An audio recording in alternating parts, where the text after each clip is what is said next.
अस्सलाम वालेकुम दोस्तों। जिम्बाब्वे ने पाकिस्तान को पहले वनडे मैच में 80 रन से हरा दिया है और कुछ मैंने पाकिस्तानियों को सुना है कि वो ये कह रहे हैं कि जनाब बारिश हो गई, बारिश की वजह से पाकिस्तान डकवर्थ लुइस सिस्टम के तहत ये मैच हारा। हमारे 20 ओवर्स में 60 रन के ऊपर 6 मुस्तनद बल्लेबाज वापस पवेलियन जाकर आकिब जावेद साहब के साथ ड्रेसिंग रूम में बैठ गए थे।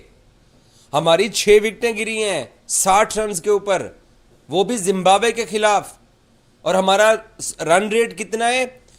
शायद 2.89 20 ओवर्स में, 20 समथिंग ओवर्स में आप 60 रन बना रहे हैं। आप ये क्रिकेट खेल रहे हैं क्या? वैसे रिजवान ने पाकिस्तान क्रिकेट टीम का ये हाल कर दिया है। वो यहाँ ऑस्ट्रेलिया में थे तो उनसे हर मैच के बाद प्रेस कॉन्फ्रेंस में मैं अक्सर ये सवाल करता था कि रिजवान क्या सीखा है आपने, क्या अखज़ किया आपने इस टीम का। उन्होंने कहा कि जी बस अपना स्टाइल है, अपने स्टाइल के साथ खेलते रहेंगे। भाई कौन सा स्टाइल है ये? मैच हारने वाला स्टाइल है। जिम्बाब्वे जैसी टीम के खिलाफ पहले तो आपने उनको 215 करने दिया। वो जब बैटिंग कर रहे थे, वो जब शॉट्स खेल रहे थे, उनकी शॉट सिलेक्शन भी देखिए और हमारी शॉट सिलेक्शन भी देखिए। एक हसीबुल्ला को अच्छा बॉल पड़ा, सिर्फ एक हसीबुल्ला को।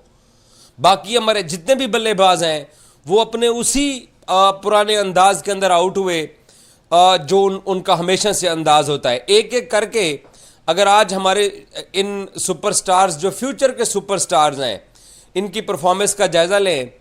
अब्दुल्ला शफीक साहब लेग स्टंप के ऊपर जाती हुई गेंद को छेड़ रहे हैं। भाई तेरे से नहीं खेली जाती लेग स्टंप पर गेंद को, तो तू उसको मत छेड़, मत खेल, अपना विकेट तो ना गवा। अपना विकेट थ्रो करके आप भाईजान चले गए हैं। यहाँ एडिलेड में आपकी एक इनिंग्स अच्छी आ गई और अब उससे क्या है कि अब हम मजीद कितने साल तक हम इसी तरह के ब्लंडर देखते रहेंगे। और दुनिया के बाकी जो बल्लेबाज हैं उनकी परफॉर्मेंस भी देखें और हम अपने बल्लेबाजों की परफॉर्मेंस देखें तो कितना वाज़ेह फ़र्क दिखाई देता है। साइम अयूब साहब, वो 6 महीने बाद कोई एक अच्छी इनिंग्स आ गई और उससे हम सब ने कहने वाह वाह वाह, नो लुक शॉट वाले बल्लेबाज आ गए। वो जायसवाल इंडिया का आपका हम उम्र है, वो किस तरीके से बैटिंग करता है उससे बैटिंग थोड़ी सीख लो। लेकिन नहीं, हमने क्योंकि सीखना नहीं है, हमने उसी पुराने तर्ज के ऊपर चलना है जो हमारा एक अरसे से अंदाज रहा है। हमने उसी तरह से बैटिंग करनी है। सलमान अली आगा ऑस्ट्रेलिया के खिलाफ वनडे सीरीज में भी नाकाम रहे, ऑस्ट्रेलिया के खिलाफ T20s में भी नाकाम रहे। हमने उनको नायब कप्तान बनाया हुआ है और हमने आगा साहब को जिम्बाब्वे के खिलाफ इन 3 वनडे मैचेस के बाद जो 3 T20 मैचेस हैं उसमें कप्तान बनाया हुआ है। रिजवान साहब जिम्बाब्वे से वतन वापस आ जाएंगे। और वैसे मैं आता हूं बाबर को रेस्ट करवाने के ऊपर और अब उसको इमामुल हक और फ़खर जमान को टीम में शामिल ना करने के ऊपर। कामरान गुलाम कामी, वो सही कमेंटेटर ने कहा था यहाँ ऑस्ट्रेलिया में कि it's not a Multan baby. वो मुल्तान में इंग्लैंड के खिलाफ आपका एक शो निकल आया, उसके बाद कामरान आप अपने टैलेंट के साथ इंसाफ नहीं कर रहे हो। और अगर आप इसी तरीके से परफॉर्म करते रहे तो मेरा ज़ाती ख्याल ये है कि डोमेस्टिक क्रिकेट में आप वापस चले जाओगे, आप गुम हो जाओगे। आपसे तो बेहतर है फिर हम आबिद अली को ले आए। वो डोमेस्टिक के अंदर स्कोर तो कर रहा है, सेंचुरियां तो कर रहा है। उसके बाद आ जाए इरफान नियाजी, ठीक है यंग क्रिकेटर है लेकिन इतनी ज़्यादा भी फेलियर इरफान ये बहुत ज़्यादा होते जा रहे हैं। इन फेलियर्स के साथ आप आगे अपनी जो टीम के अंदर जो पोजीशन है आप उसको बरकरार नहीं रख पाओगे। हम मीडिया वालों की भी नज़र है, पाकिस्तान क्रिकेट के नाकदीन की भी नज़र है, साबिक क्रिकेटर्स भी देख रहे हैं, सेलेक्टर्स भी देख रहे हैं। अब तो आकिब चीफ सेलेक्टर भी हैं और साथ हेड कोच भी बन गए हैं, तो आप नहीं सर्वाइव कर पाओगे। ये तो हमारी बैटिंग लाइनअप जो हमने खिलाई है और रिजवान भाईजान वही उनका 40-50 का स्ट्राइक रेट बड़ी मुश्किल से, और वो जनाब टिप टिप बरसा पानी वहाँ पे बैटिंग हो रही है। यहाँ ऑस्ट्रेलिया में भी वो T20 में भी ऐसे खेल के गए थे और ख़ुद को मजबूरन जबरन उनको होबार्ट के आखिरी T20 मैच के अंदर ड्रॉप करना पड़ा था। जिम्बाब्वे जैसी टीम के खिलाफ आप पहला वनडे मैच हार गए, वो भी 80 रन से। आपने 3 से भी कम रन रेट के साथ स्कोर किया, 60 रन पे आपने 6 विकेटें गंवाई, बॉलिंग में उनको 215 करने दिया। आप कैसे जस्टिफाई करोगे? और रिजवान को एक बात अब समझ आना शुरू हो गई है। जब ये भाईजान को कप्तानी मिली थी, मैंने तब एक प्रोग्राम किया था, मैंने उसमें बोला था कि आप कंप्रोमाइज्ड कप्तान बन के आए हैं पाकिस्तानी टीम के। आप इमाम को, आप फखर को और उसामा मीर को आप मुल्क में कैसे छोड़ के आ सकते हैं? इन कंडीशंस के अंदर, इन हालात के अंदर तो शादाब अब हमें याद आना शुरू हो गए हैं कि कम से कम शादाब हमें कोई एक आधा मैच तो जितवा लेता था। आज शादाब की कमी महसूस हो रही है इस टीम को। फखर इमाम की तो हो ही रही है वनडे के अंदर। तो रिजवान साहब, आकिब जावेद आपके साथ बैठे हुए हैं, आप दोनों जिम्बाब्वे के अंदर मौजूद हैं। तो ये परफॉर्मेंस जो है, ये एक आईना है पाकिस्तान क्रिकेट टीम के मुस्तकबिल का। हम लोग हर वक्त बाबर आजम पे बात करते हैं, उसके ऊपर तनकीद करते हैं, उसको ड्रॉप करके आप अपनी बैटिंग में आप अपना हशर तो देख लें। क्या हमने बैकअप तैयार किया है? क्या हमारी टीम की बेंच स्ट्रेंथ है?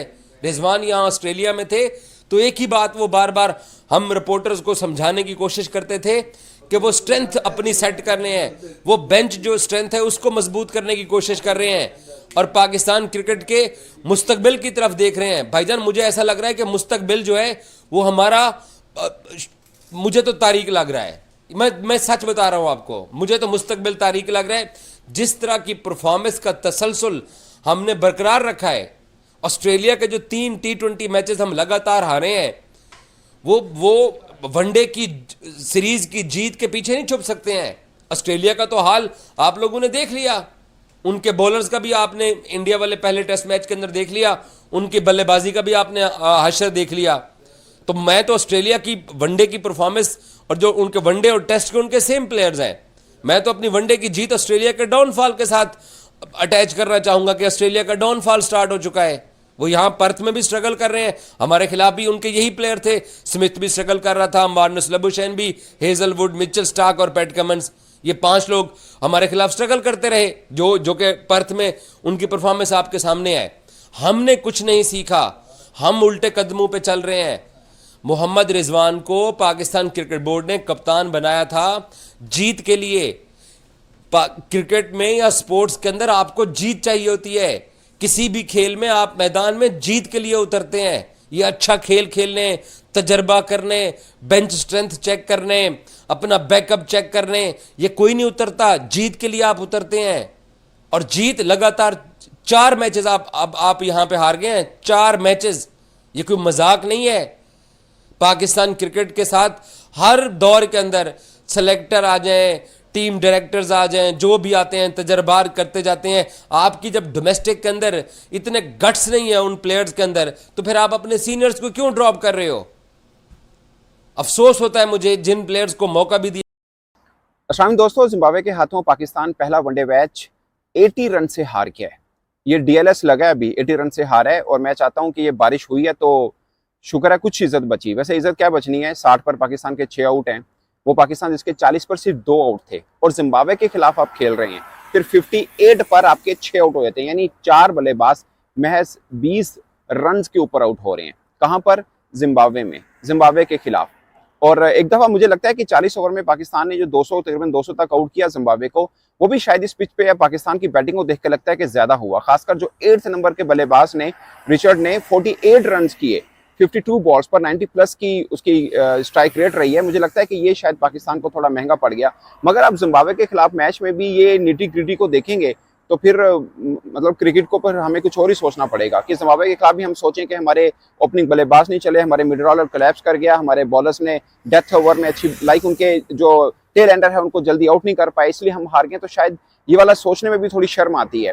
शर्म इसलिए आती है कि एक तरफ इंडिया है जो कि हमारा हमसाये देश है और हर चीजों पे हम मुकाबला करते हैं उनसे, वो पर्थ में झंडे गाड़ रहे हैं। ऊपर पाकिस्तान है निस्बतन क्या बहुत ही कमजोर टीम के खिलाफ खेल रहा है और फॉर्मेट भी पाकिस्तान का पसंदीदा है। वनडे में अभी हम ऑस्ट्रेलिया को हरा के आए हैं 2-1 से, फिर हम जिम्बाब्वे गए हैं। तो मेरा ख्याल है पाकिस्तान जहां सफर करता है वहीं के रंग में रचा जाता है। खैर, जिम्बाब्वे के रंग में भी पाकिस्तान रंगा गया हो तब भी कोई परफॉर्मेंस इतनी बुरी नहीं होनी चाहिए थी, क्योंकि जिम्बाब्वे पाकिस्तान के खिलाफ थोड़ा बेहतर खेला है। आप उनके पहले 5 ओवर उठाकर देखें, तकरीबन 37 रन थे, कोई विकेट नहीं गिरी थी, लगभग 7 की एवरेज बनती है। और आप पाकिस्तान के पेस अटैक उठाकर देखें, खासकर हसनैन की बॉलिंग को देखें, आप आमिर जमाल की बॉलिंग को देखें, 6 की इकोनॉमी के साथ उनको रन हुए हैं। अगर आपके इस पेस अटैक को जिम्बाब्वे के खिलाफ उस पिच के ऊपर जहां पर पाकिस्तान खुद 60 पर 6 आउट हुआ है, वहां पर ये हालत होगी, पेस अटैक को इतने रन बनेंगे, तो फिर सवाल जरूर उठेगा कि आपको यंगस्टर को चांस तो जरूर देना है, मगर यंगस्टर को भी कुछ देखना है। आप एक तरफ जायसवाल को देखें कि पूरी दुनिया भर के जो लेजेंड्स है वो उनकी तारीफ कर रहे हैं, उनका सफर उठाकर देखें, आप साइम अयूब का सफर उठाकर देखें, आप अब्दुल्ला शफीक का सफर उठा के देख लें, आपको कोई खास फर्क नहीं पड़ेगा। ये नहीं कि इस एक मैच में पाकिस्तान को हार हुई है तो हम बहुत ज्यादा इसमें तनकीद करने पे आ गए हैं। अब अभी ऑस्ट्रेलिया के खिलाफ जीत के आए हैं, मगर हम ऑस्ट्रेलिया के खिलाफ ही 3-0 से T20 सीरीज हार के भी आए हैं। अगरचे एक मैच में साइम अयूब, अब्दुल्ला शफीक ने बल्कि 2 मैच में काफी बेहतर खेल पेश किया, मगर यही प्रॉब्लम है कि कंसिस्टेंसी नहीं होती टीम पाकिस्तान की। आप जिम्बाब्वे के हाथों इस बुरी तरह से हारेंगे। अभी इंडिया ने टूर किया था जिम्बाब्वे का, जब वर्ल्ड कप वो जीते थे, कप्तान शायद उनके शुभमन गिल थे। आप वो टीम उठा के देख लें, आपको कोई मेन प्लेयर नहीं होगा, बल्कि वो जो उनके बेंच पे बैठे हुए थे वर्ल्ड कप के दौरान, जैसे रिंकू सिंह थे जो उनके रिजर्व में थे, वो गए थे जिम्बाब्वे खेलने में। ये अभिषेक शर्मा ने शायद 100 किया था। अब पूरे का पूरा उनकी टीम उठा के देख लें, एक टीम जो वर्ल्ड कप जीती थी वो नहीं गई थी, बिल्कुल नई टीम वहां पे गई थी और जिम्बाब्वे वो जीत के आई थी। अब आप कह लें कि आपके मेन प्लेयर्स नहीं, मैं इसको समझूंगा कि ये लेम एक्सक्यूज है। मेरा जाती ख्याल है कि आप नसीम और शहीन की अगर बात कर रहे हैं तो शायद वो सबसे बुरा खेले हैं T20 के अगर फॉर्मेट की हम बात करें। बाबर आजम के ऊपर हमेशा ऐसा आता है कि वो जिम्बाब्वे के खिलाफ रन करते हैं और बाकी टीमों के खिलाफ नहीं करते। आपने उनको बैठा भी दिया, जो मुझे जाती तौर पर लगता है कि ठीक किया। आप इनमें से एक आधा प्लेयर और को भी बिठा सकते हैं। अगर आप ये सोच रहे हैं कि 3 डेब्यू हुए हैं इसलिए आप जिम्बाब्वे से हार गए, तो मेरा ख्याल है सिंपल लेम एक्सक्यूज होगा। आप अपनी टीम को देखें। हम एक तरफ तो कहते हैं, हमें जब न्यूजीलैंड की ए टीम आकर पाकिस्तान के खिलाफ T20 सीरीज बराबर कर गई थी, तब हम सोच रहे थे कि नहीं, वो न्यूजीलैंड की ए टीम है, कोई भी ए टीम किसी बड़ी टीम को हरा सकती है। अब आपकी एक बड़ी टीम जिम्बाब्वे में गई हुई है और मुझे पाकिस्तान के क्रिकेटर की बात याद आ गई। मैं उनका नाम नहीं लूंगा, लेकिन वो इस पाकिस्तान टीम में नहीं है, बट पाकिस्तान के क्रिकेटर हैं। उन्होंने मुझे, ये पाकिस्तान ने अभी ऑस्ट्रेलिया टूर शुरू नहीं किया था, उस वक्त मेरी उनसे फोन पे बात हुई थी। उन्होंने बोला था कि सिकंदर रजा से उनकी बात हुई, यानी पाकिस्तानी क्रिकेटर से सिकंदर रजा की बात हुई। उन्होंने बोला हम वेट कर रहे हैं पाकिस्तान टीम का, आप आइएगा, हम आपको भी मैच हराएंगे।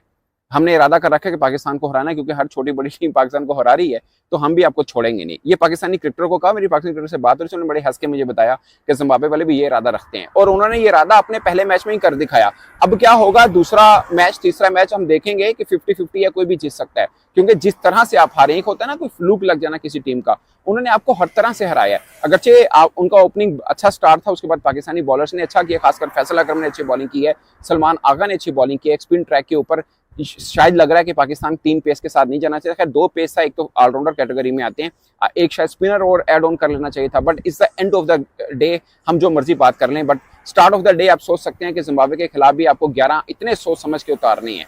कल की रिजवान की प्रेस कॉन्फ्रेंस उठा के देख लीजिए, उन्होंने बोला कि जिम्बाब्वे अपने घर के अंदर एक टफ हरीफ है, 19-20 चीजों का जो एडवांटेज है वो जिम्बाब्वे को मिलता है, उनको पता है कि कंडीशन कब चेंज होती है, किस टाइम पे कितनी चेंज होती है, ये कल रिजवान ने प्रेस कॉन्फ्रेंस में बोला।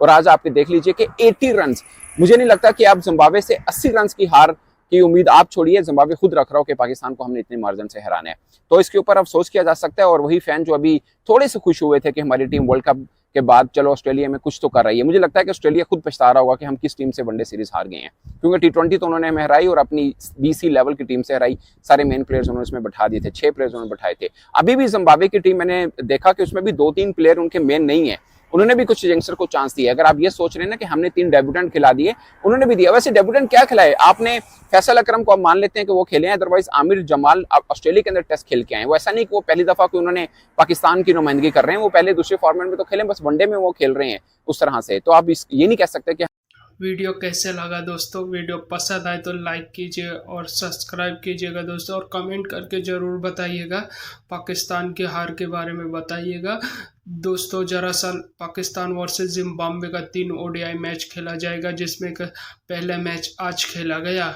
जिसमें जिम्बाब्वे ने टॉस जीतकर पहले बल्लेबाजी करने का फैसला किया और बल्लेबाजी करते हुए 205 रन की टोटल पारी खेली, जिसमें जवाबी पारी में पाकिस्तान के बल्लेबाज नस्त नाबूद दिखे, 60 रन पे केवल 6 विकेट। उसके बाद बारिश हो गया, बारिश होने के बाद जिम्बाब्वे को डेल स्मूथ के जरिए 80 रन से जीत मिल गई। ये पाकिस्तान की शर्मनाक हार है जबकि बाबर आजम नहीं है, शाहिन अफरीदी है। ये कहने की बात है।